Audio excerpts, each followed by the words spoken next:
So I want to give you a little bit of information about Brien Egan, okay? I love this guy, and he is a name known on the South Side. I don't know about the peninsula, but he is a maestro, Reverend Brien Egan. He is an author, and this list, you just got to look him up on Facebook and see all the things he does. This list doesn't even touch it. He's an author, a certified hypnotherapist, a Reiki master, a karuna Reiki master, and all kinds of Reiki masters. He's a maestro shaman from the Shipibo lineage from Peru. He's a pranic energy worker, crystal bowl sound healer, EFT practitioner, quantum touch practitioner, Sedona method practitioner, chakra cleansing teacher, Qigong teacher, an ordained minister from the Essene New Life Church, has his BS in psychology with a minor in special education, and is the director of the Sound Healing Conservatory. That's where we're at right now, right? He's been practicing and teaching spirituality for over 21 years. He has done a lot of work with children, families, and individuals, leading workshops, classes, and through individual and group sessions. I've attended many of them, so you have to go. He also designed and ran a kids' spiritual summer camp for 13 years, which taught children many quantum physics and spiritual concepts, meditation, and mindfulness practices. He not only teaches from the children level, from the child level to the adult level. So he is an amazing teacher. And most of the people on the South Side, if you hear a sound bath, I'll go to a sound bath, say, how did you get started? Brien Egan. So he's getting ready to have a new class starting, I think, soon with the sound bowls. So look him up on Facebook, check him out. So many more things than this is what he does. Sound baths on the beach, sound baths in person. It's just absolutely amazing. And we are so blessed to have him here at the chapel today. So help me welcome Maestro Brien Egan.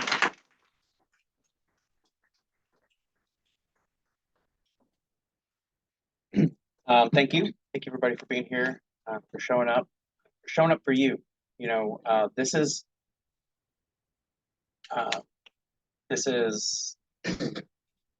another home spot for me. You know, we're all speaking the same language.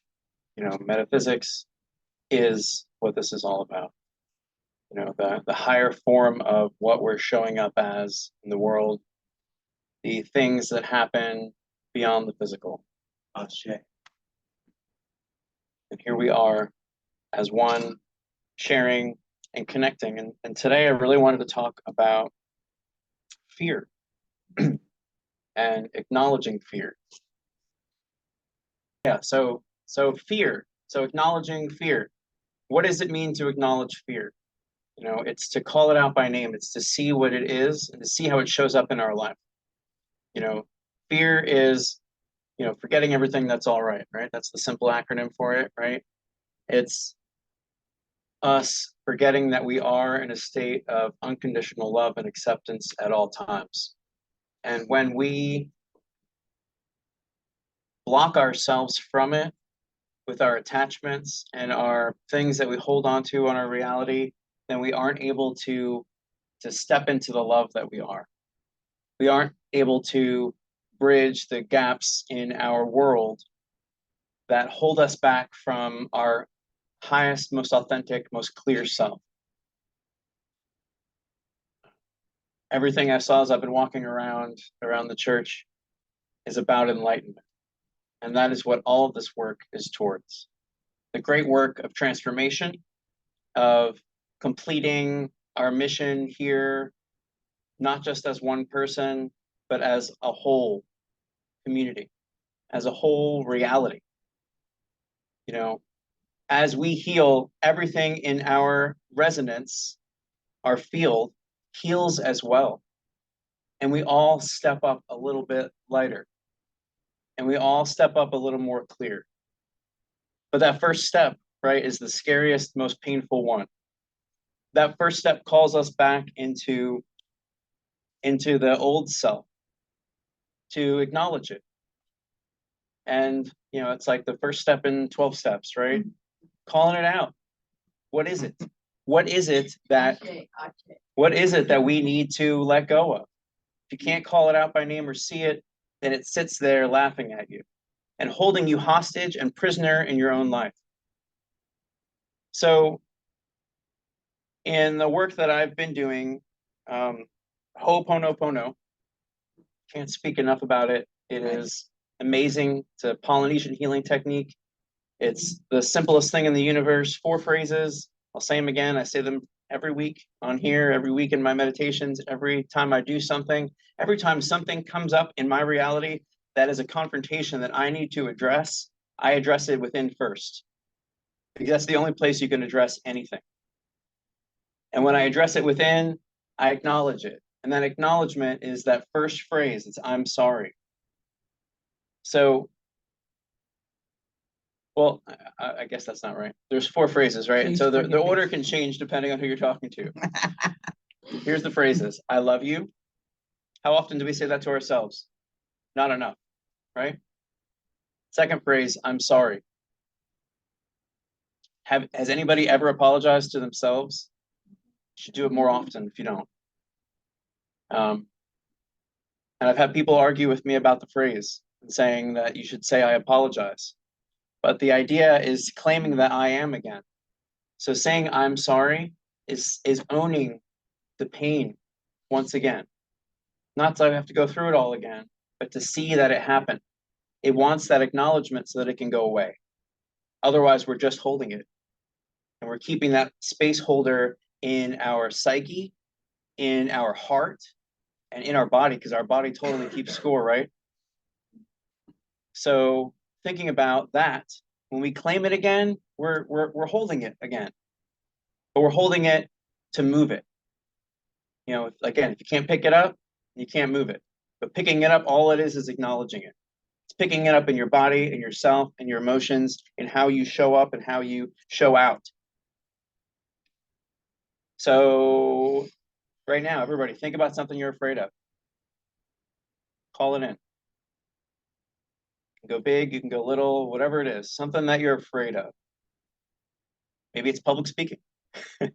Maybe it's confronting or standing up for yourself or stepping into your fullness as who you are, right?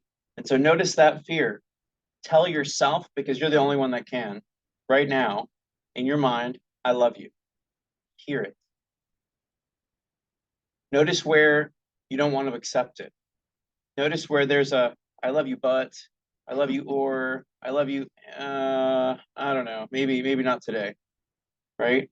Notice those parts, and then I want you to tell yourself when you acknowledge them, just like we're acknowledging our fear right now, tell yourself with that fear, I'm sorry. I'm sorry I've let it be my life. I'm sorry I've let it show up in my life in experiences and then show up as who I am. I'm sorry. That owning of it brings it back. And as we hold it, then we can move it. Because here it is, right, fresh in our hands again, right? And this time we can say to it, I forgive you. Not to it, to the one that matters, who was holding it, who forgot that they were holding it, and they made it theirs. So seeing that, telling yourself right now in your mind, close your eyes, take a deep breath, allow yourself to accept forgiveness and slowly breathe out with it, telling yourself, I forgive you. Hearing it in your mind, hearing it in your heart, I forgive you.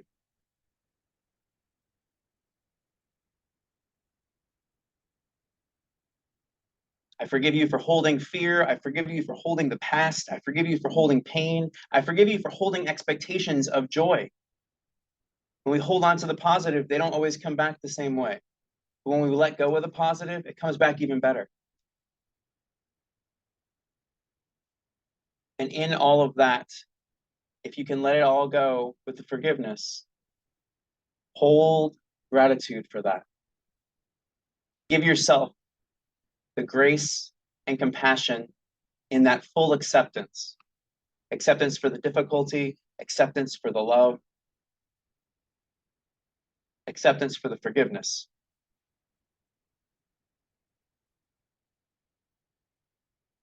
The idea in this, the idea in all healing work is to clear it, to see it, is to work with it, is to transmute it. And the transmutation is with love.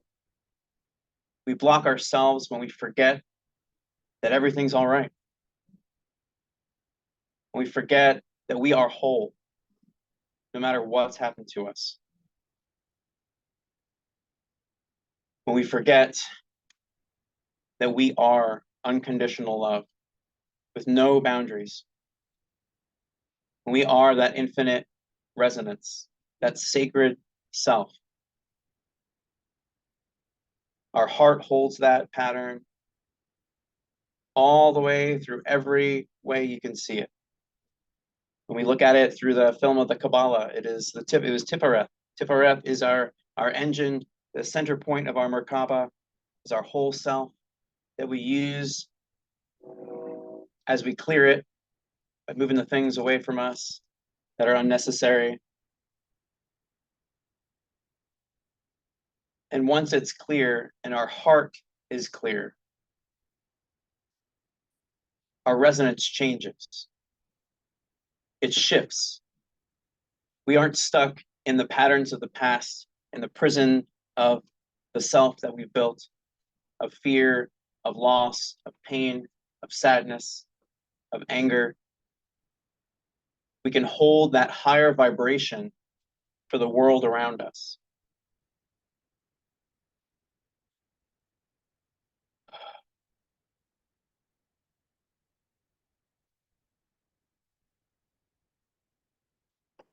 So today, and when I do my, I call these soulscapes instead of services. I just like the word. We bring our soul into a movement, right? So everyone, I like to do a call it bibliomancy, where you choose a book and you randomly let spirit choose the page for you. Okay, so the spirit knows. I've had these almost be like spot on like every single time, which is amazing. So this is Eckhart Tolle's A New Earth, Awakening to Your Life's Purpose. We'll see where it takes us front today. Okay.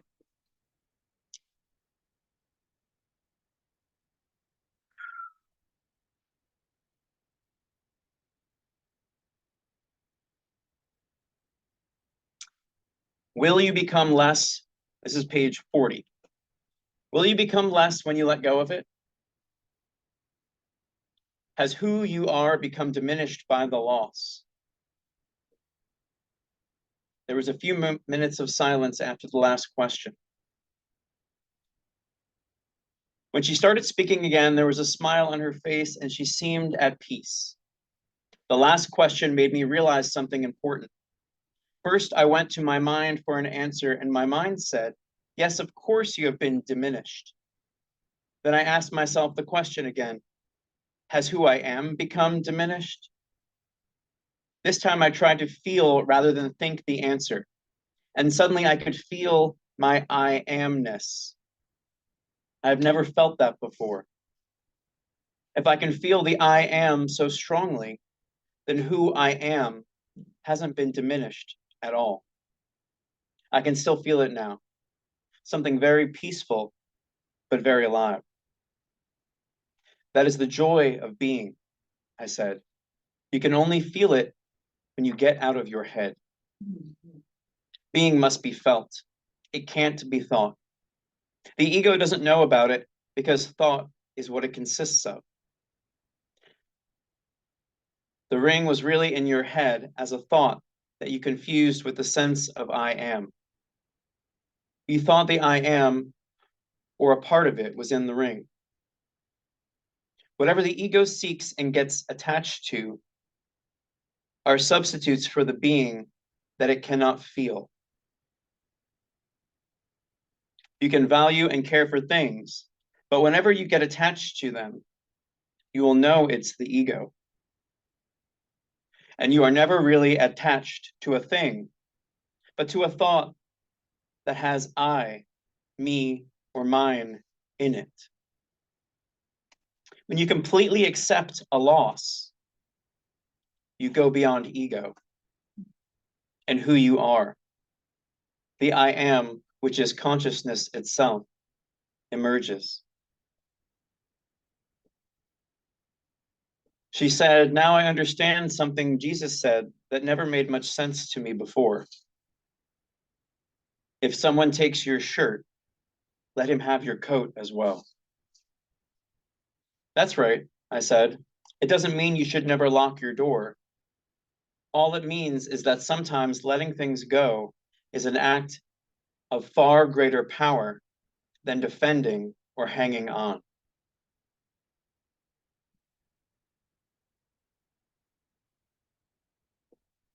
I think that's plenty. So letting go, that's what we're doing, right? We're letting go so that we can go into our glow, right? And be in that resonance that's beyond the pain that we hold. And as we clarify ourselves with forgiveness and understanding, not just for our experience, but for everyone's experience around us. You know, think of somebody in your life. Think of somebody in your life that holds a lot of fear. Okay? Think about them, their whole picture. Think about the pain that they've probably gone through. And in your heart right now, as you feel those dissonances that they hold, I want you to tell yourself, I'm sorry. And you're telling yourself that because you're holding a piece of it too, if you could feel it.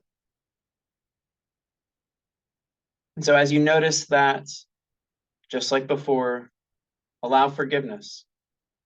Allow forgiveness for holding that idea about them, because we're holding it. As you allow that forgiveness for you for holding it, their picture will shift. And your picture of them will shift. You know, I want you to take that with you. Everywhere you go, every person you encounter, see them as God sees them, as Source sees them. And we're all just God in drag, right? Isn't that what Ram Dass says? We're all just sitting here hiding ourselves, but we're all God.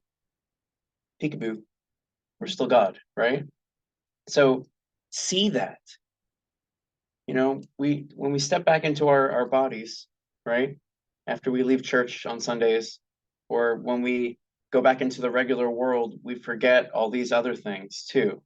But take them with you. You know, it makes the work the whole work, and not just my inner work, right? These lifetimes that we've been through, these lessons that we've learned, we choose to forget. And when we do, we stop the full growth.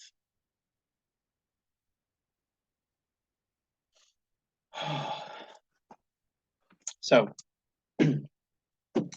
yeah, show up fully, show up with love, show up to the fear with even more love.